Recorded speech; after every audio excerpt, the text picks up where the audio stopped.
Here are some tips on how to memorize the notes on the fretboard. Tip number 1, know your open strings. So E, A, D, G, B, E.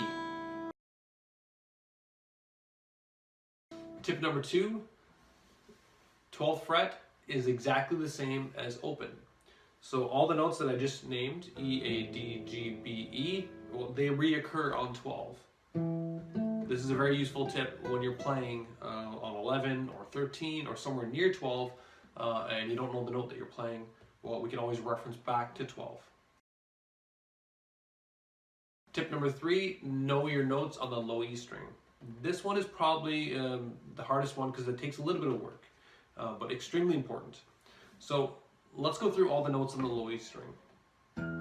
So E, F, F sharp, G, G sharp, A sharp, B, C, C sharp, D, D sharp, and then finally back to E again. One tricky thing with this is that all the sharps I named, they also have flat names, okay? So the F sharp is also called G flat, the G sharp is also called A flat, the A sharp is also called B flat, and the C sharp is also called D flat, and the D sharp is also called E flat.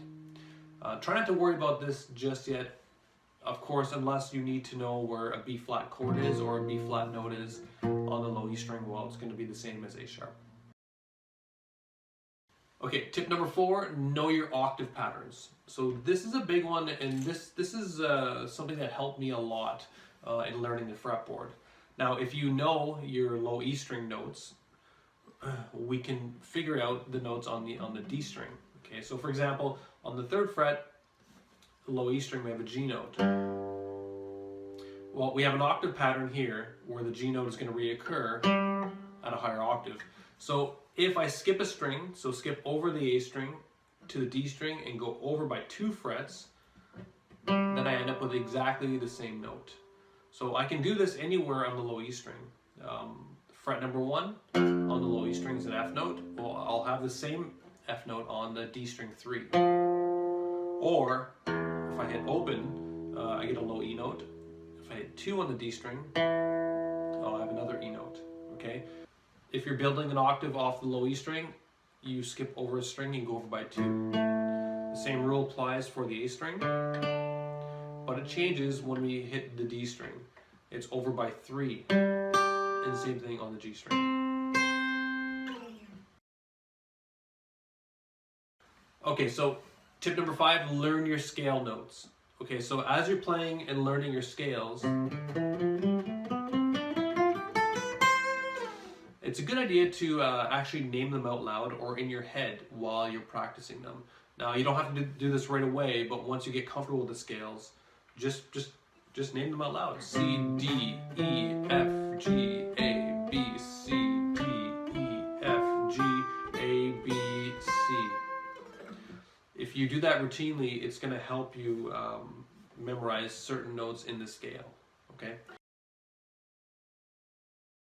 Knowing the notes in the chord is also another good tip.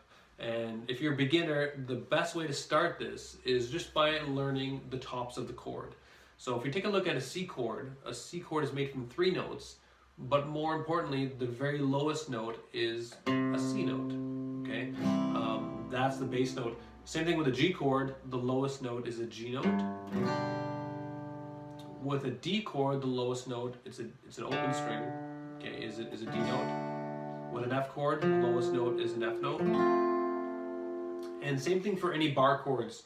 The lowest note is going to be the name of the chord. If you're playing a G bar chord, well, that's going to be a G note.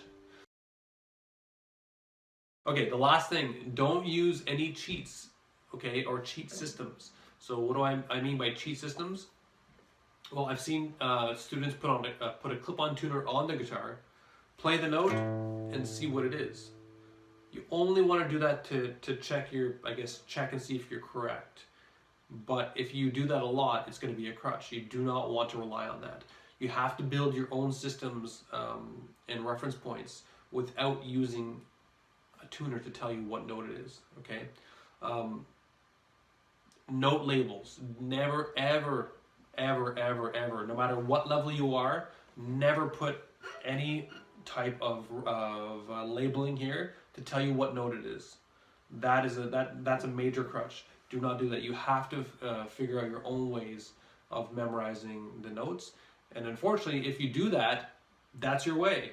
If you put a label there that says G, well, that's what your memory is going to rely on. You take that G away, you're probably not going to remember that that was a G. Okay, so you need to build your own ways.